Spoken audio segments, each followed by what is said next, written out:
This podcast is made possible with collaboration and input from the LinkedIn Digital Transformation Group with reference to Google News and Wikipedia.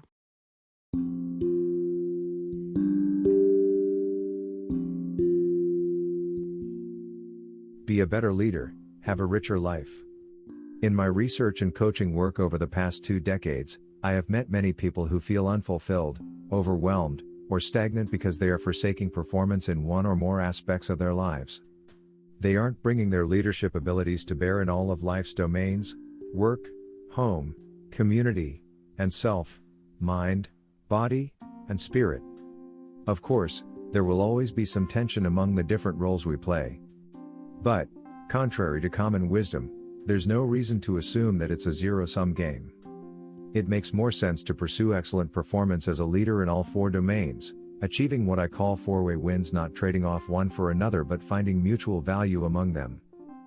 This is the main idea in a program called Total Leadership that I teach at the Wharton School and at companies and workshops around the world. Total because it's about the whole person, and leadership because it's about creating sustainable change to benefit not just you but the most important people around you. Scoring 4-way wins starts by taking a clear view of what you want from and can contribute to each domain of your life, now and in the future, with thoughtful consideration of the people who matter most to you and the expectations you have for one another. This is followed by systematically designing and implementing carefully crafted experiments, doing something new for a short period to see how it affects all 4 domains. If an experiment doesn't work out, you stop or adjust, and little is lost. If it does work out, it's a small win. Over time these add up so that your overall efforts are focused increasingly on what and who matters most. Either way, you learn more about how to lead in all parts of your life. This process doesn't require inordinate risk. On the contrary, it works because it entails realistic expectations, short-term changes that are in your control, and the explicit support of those around you. Take, for instance, Kenneth Chen, a manager I met at a workshop in 2005. All names in this article are pseudonyms. His professional goal was to become CEO, but he had other goals as well, which on the face of it might have appeared conflicting. He had recently moved to Philadelphia and wanted to get more involved with his community. He also wished to strengthen bonds with his family. To further all of these goals, he decided to join a city-based community board, which would not only allow him to hone his leadership skills, in support of his professional goal, but also have benefits in the family domain. It would give him more in common with his sister, a teacher who gave back to the community every day, and he hoped his fiancée would participate as well, enabling them to do something together for the greater good. He would feel more spiritually alive, and this, in turn, would increase his self-confidence at work. Now, about 3 years later, he reports that he is not only on a community board with his fiancée but also on the formal succession track for CEO. He's a better leader in all aspects of his life because he is acting in ways that are more consistent with his values. He is creatively enhancing his performance in all domains of his life and leading others to improve their performance by encouraging them to better integrate the different parts of their lives, too. Kenneth is not alone. Workshop participants assess themselves at the beginning and the end of the program, and they consistently report improvements in their effectiveness, as well as a greater sense of harmony among the once competing domains of their lives. In a study over a 4-month period of more than 300 business professionals, whose average age was about 35, their satisfaction increased by an average of 20% in their work lives, 28% in their home lives, and 31% in their community lives. Perhaps most significant, their satisfaction in the domain of the self, their physical and emotional health, and their intellectual and spiritual growth, increased by 39%. But they also reported that their performance improved, at work, by 9%, at home, 15%, in the community, 12%, and personally, 25%. Paradoxically, these gains were made even as participants spent less time on work and more on other aspects of their lives. They're working smarter, and they're more focused, passionate, and committed to what they're doing. While hundreds of leaders at all levels go through this program every year, you don't need a workshop to identify worthwhile experiments. The process is pretty straightforward, though not simple. In the sections that follow, I will give you an overview of the process and take you through the basics of designing and implementing experiments to produce 4-way wins. The Total Leadership Process. The total leadership concept rests on 3 principles. Be real, act with authenticity by clarifying what's important. Be whole, act with integrity by respecting the whole person. Be innovative, act with creativity by experimenting with how things get done.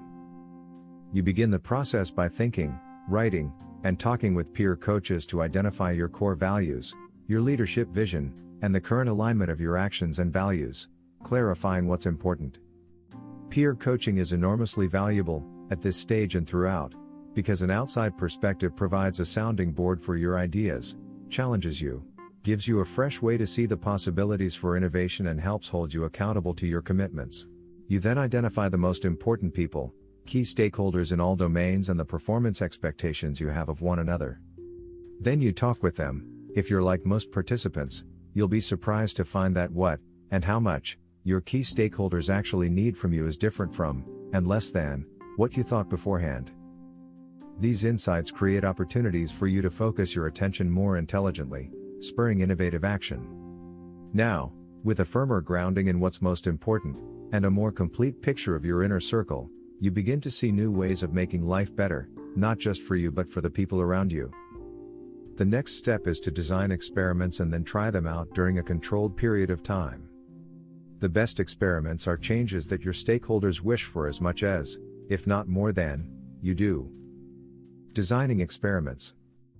To pursue a 4-way win means to produce a change intended to fulfill multiple goals that benefit each and every domain of your life. In the domain of work, typical goals for an experiment can be captured under these broad headings: taking advantage of new opportunities for increasing productivity, reducing hidden costs, and improving the work environment. Goals for home and community tend to revolve around improving relationships and contributing more to society. For the self, it's usually about improving health and finding greater meaning in life. As you think through the goals for your experiment, keep in mind the interests and opinions of your key stakeholders and anyone else who might be affected by the changes you are envisioning. In exploring the idea of joining a community board, for instance, Kenneth Chen sought advice from his boss, who had served on many boards, and also from the company's charitable director and the vice president of talent. In this way, he got their support. His employers could see how his participation on a board would benefit the company by developing Kenneth's leadership skills and his social network. Some experiments benefit only a single domain directly while having indirect benefits in others.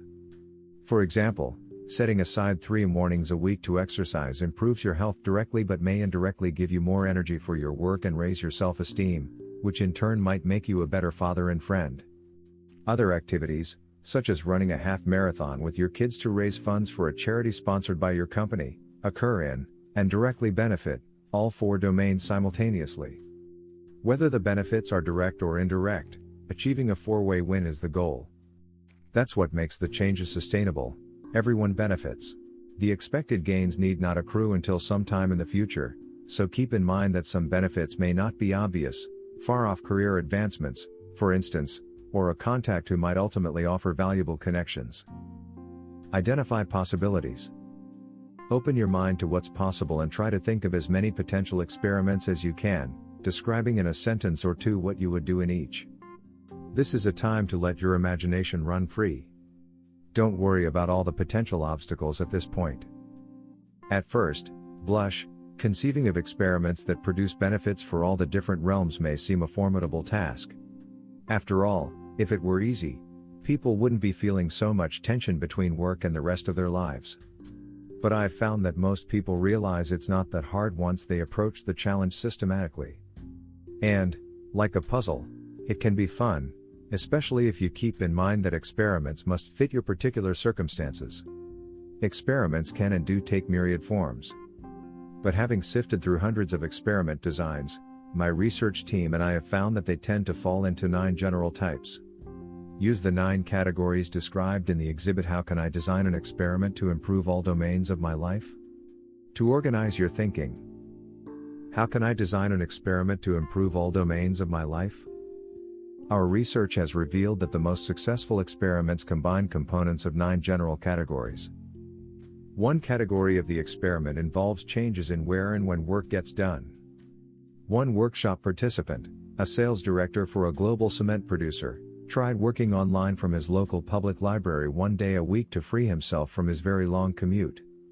This was a break from a company culture that didn't traditionally support employees working remotely, but the change benefited everyone. He had more time for outside interests, and he was more engaged and productive at work.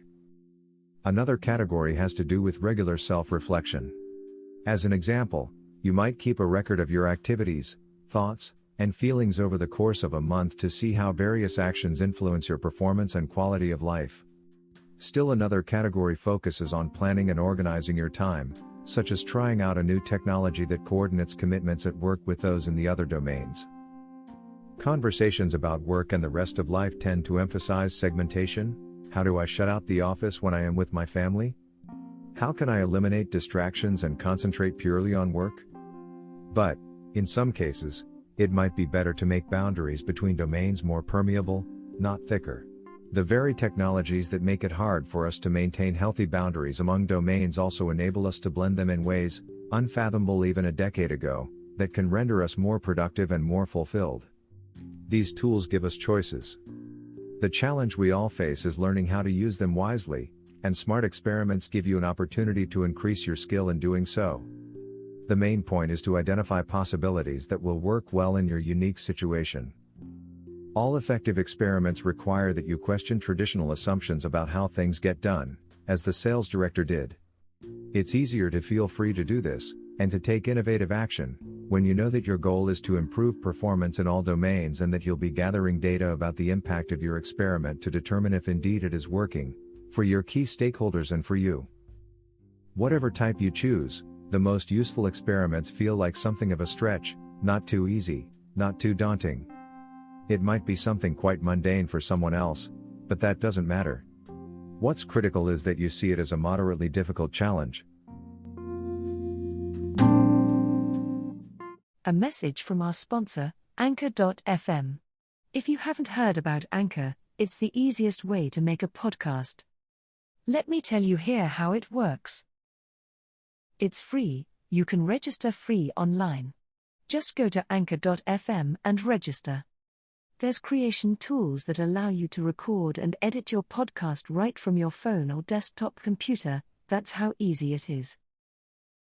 Anchor will also help to distribute your podcast for you, so it can be heard on Spotify, Apple Podcast, Google Podcast, and many more other platforms. You can also generate income from your podcast, with no minimum listenership. It's everything you need to make a podcast, all in one place. Now, you can download the Anchor apps from the Apple Store or Google Play Store. Enjoy the podcast, thanks again.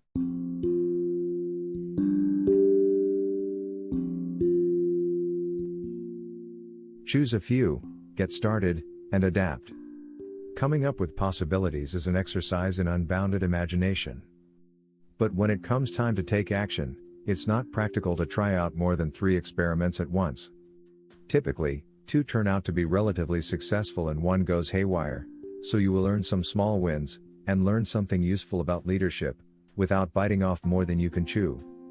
Now the priority is to narrow the list to the 3 most promising candidates by reviewing which will give you the best overall return on your investment, be the most costly in regret and missed opportunities if you don't do it, allow you to practice the leadership skills you most want to develop, be the most fun by involving more of what you want to be doing, move you furthest toward your vision of how you want to lead your life. Once you choose and begin to move down the road with your experiment, however, be prepared to adapt to the unforeseen. Don't become too wedded to the details of any one experiment's plan, because you will at some point be surprised and need to adjust. An executive I'll call Lim, for example, chose as one experiment to run the Chicago Marathon. He had been feeling out of shape, which in turn diminished his energy and focus both at work and at home. His wife, Joanne, was pregnant with their first child and initially supported the plan because she believed that the focus required by the training and the physical outlet it provided would make Lim a better father. The family also had a strong tradition of athleticism, and Joanne herself was an accomplished athlete.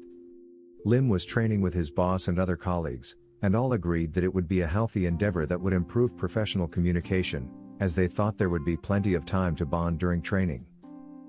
Typically, 2 experiments turn out to be relatively successful and 1 goes haywire. But as her delivery date approached, Joanne became apprehensive, which she expressed to Lim as concern that he might get injured.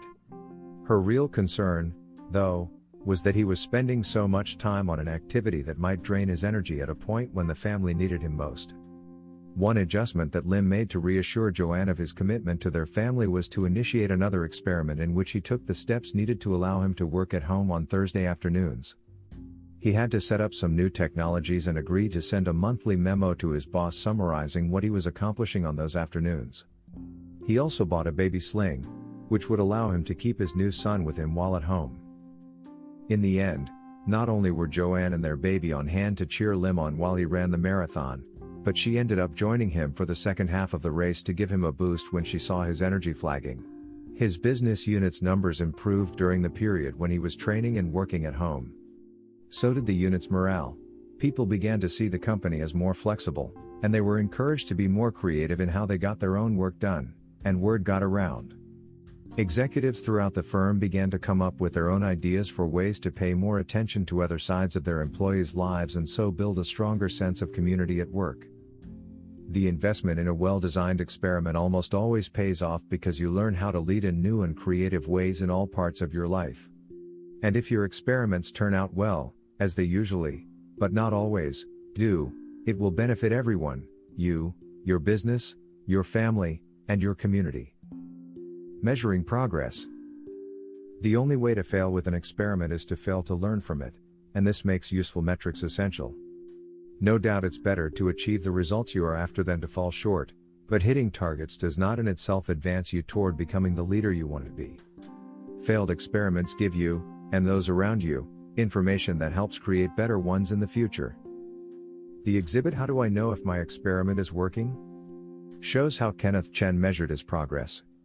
He used this simple chart to spell out the intended benefits of his experiment in each of the 4 domains and how he would assess whether he had realized these benefits. To set up your own scorecard, use a separate sheet for each experiment. At the top of the page, write a brief description of it.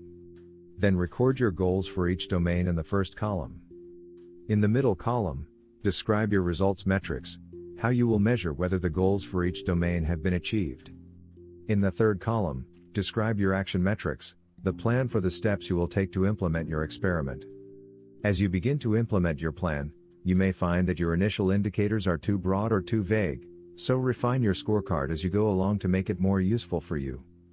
The main point is to have practical ways of measuring your outcomes and your progress toward them, and the approach you take only needs to work for you and your stakeholders. How do I know if my experiment is working?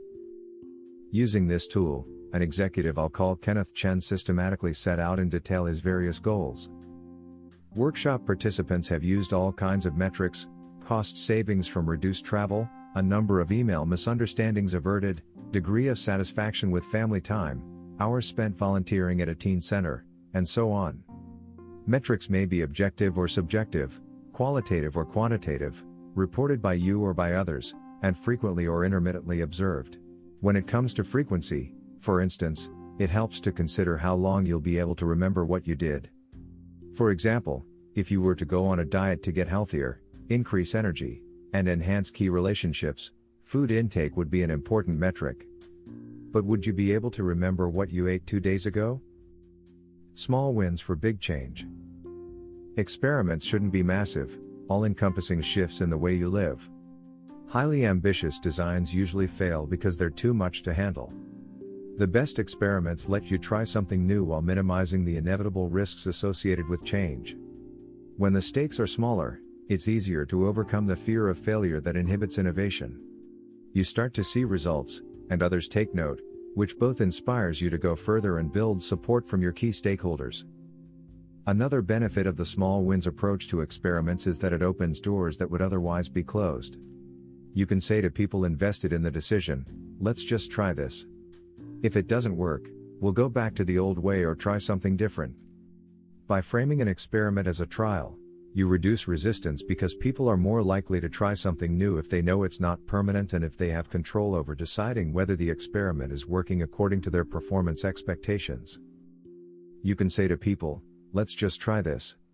If it doesn't work, We'll go back to the old way or try something different. But small is a relative term. What might look like a small step for you could seem like a giant leap to me, and vice versa. So don't get hung up on the word. What's more, this isn't about the scope or importance of the changes you eventually make. Large-scale change is grounded in small steps toward a big idea. So while the steps in an experiment might be small, the goals are not. Ismail, a successful 50-year-old entrepreneur and CEO of an engineering services company, described the goal for his first experiment this way: restructure my company and my role in it. There's nothing small about that. He felt he was missing a sense of purpose. This article also appears in. Ismail designed practical steps that would allow him to move toward his large goal over time. His first experiments were small and achievable. He introduced a new method that both his colleagues and his wife could use to communicate with him. He began to hold sacrosanct time for his family and his church. As he looked for ways to free up more time, he initiated delegation experiments that had the effect of flattening his organization structure. These small wins crossed over several domains, and eventually, he did indeed transform his company and his own role in it. When I spoke with him 18 months after he'd started, he acknowledged that he'd had a hard time coping with the loss of control over tactical business matters, but he described his experiments as a testament to the idea of winning the small battles and letting the war be won as a result. He and his leadership team both felt more confident about the firm's new organizational structure. People try the Total Leadership program for a variety of reasons. Some feel unfulfilled because they're not doing what they love. Some don't feel genuine because they're not acting according to their values. Others feel disconnected, isolated from people who matter to them. They crave stronger relationships, built on trust, and yearn for enriched social networks. Still, others are just in a rut. They want to tap into their creative energy but don't know how, and sometimes lack the courage to do so. They feel out of control and unable to fit in all that's important to them. My hunch is that there are more four-way wins available to you than you'd think.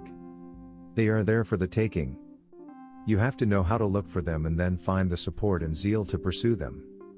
By providing a blueprint for how you can be real, be whole, and be innovative as a leader in all parts of your life, this program helps you perform better according to the standards of the most important people in your life, feel better in all the domains of your life, foster greater harmony among the domains by increasing the resources available to you to fit all the parts of your life together.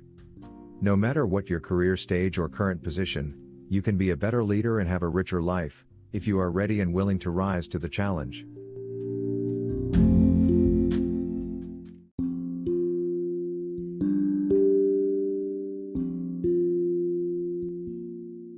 Preparing for your first day back at the office. After the mass exodus from the land of cubicles in 2020, millions are returning to offices in 2021. For those who have relished their commute-free lifestyle, there's a feeling of dread and a hope for negotiating a permanent remote, or at least hybrid, arrangement. For others who have found working from home challenging, there's anticipation but still a twinge of uncertainty about how life will work when they're back at work. As a time management coach, I've been helping my clients process their first day back on the job jitters by talking through how to prepare for a smooth and successful transition. I find it helpful to start with a question: what effective routines did you lose in the sudden shift to remote work? In order to manage the additional complexity of working from the office, you'll need to reclaim the routines that helped you feel prepared and manage your time well. Here are some of the steps that you can take to reduce your trepidation around the change. Begin by visualizing your days in the office from start to finish. Focus on the specifics. For instance, when will you get up? What do you need to include in your morning routine? Think of your family, pets, and other responsibilities. When will you head out the door? What will you do for lunch? When will you go home? What will your evenings look like? Cooking dinner, exercising, doing laundry, etc. When will you go to bed? Think through every little detail that needs to happen to make the whole system work and put it on paper. You likely had many of these routines down to a science at the beginning of 2020, but after a year's hiatus, you'll need to consciously retrain your brain on how to complete all these little activities that are part of making your work schedule work. After you've written down what you think will happen in your schedule, check your assumptions. For example, look at the train schedule to see what times it's running right now. The schedule has likely changed. Or check your GPS for the time you think you will need to leave for the office to see how long it takes to commute in with the current levels of traffic. If you intend to use your office cafeteria or local restaurants for meals, verify that they will be open. Don't assume that anything is as you left it. Double-check everything. Once you've verified the current reality and updated your list accordingly, go back through your schedule to ensure you didn't forget any details. Did you put in time for picking out an outfit as well as showering, brushing your teeth, and making yourself presentable? Do you remember how long it takes to walk to the train station? If you're packing a lunch, did you include time to prepare it? If you'll need to use the dry cleaners, have you found one that is still open, and how long it will take to get clothes back? Do you need more meal prep on the weekend in advance of weekday dinners? Do you need to write out instructions for your nanny or older children while you're gone? Managing all these moving parts after so many months where your biggest concern was finding a clean enough shirt can be overwhelming. Just remember, getting back into your routine early will mean you will be more than prepared once your first day finally arrives. There are a lot of routines that you'll need to reintegrate into your life, some of which you may have forgotten during the pandemic. Some personal activities like exercise, dishes, laundry, or errands that might have slid into your work hours will need to move back into place at lunch or after work. Take all this information and consolidate it into a single place.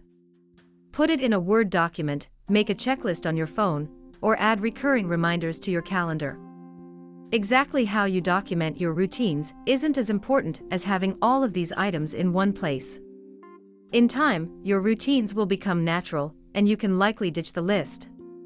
But to start, you'll need to look at these operating instructions on how to make your day go smoothly on a daily basis. After you've decided on your initial schedule of how you will manage your days once you're back in the office, begin thinking about special projects you'll need to complete prior to your return. Here are a few key boxes to check the month before you begin your commute again.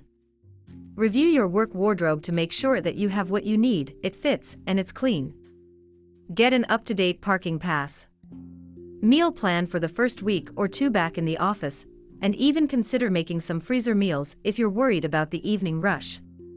Talk through any changes in expectations with your spouse and other members of the household on when you will be home, and what they're expected to do while you are gone, such as taking out the dog or doing the dishes.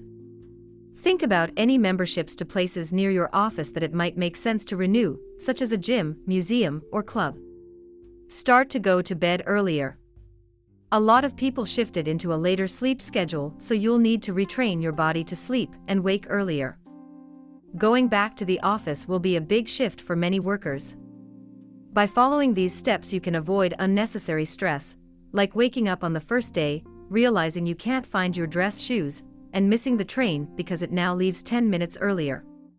Completing this preparation can make the day-to-day basics of the transition less anxiety-inducing, giving you the capacity to focus on all the other elements of your return to face-to-face work.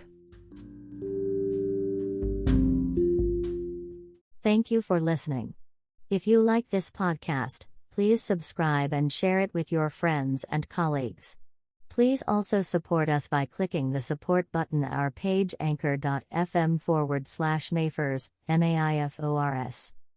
That's all for today. Hope you enjoy the podcast. We will see you again in the next episode. Have a great day, take care and stay safe.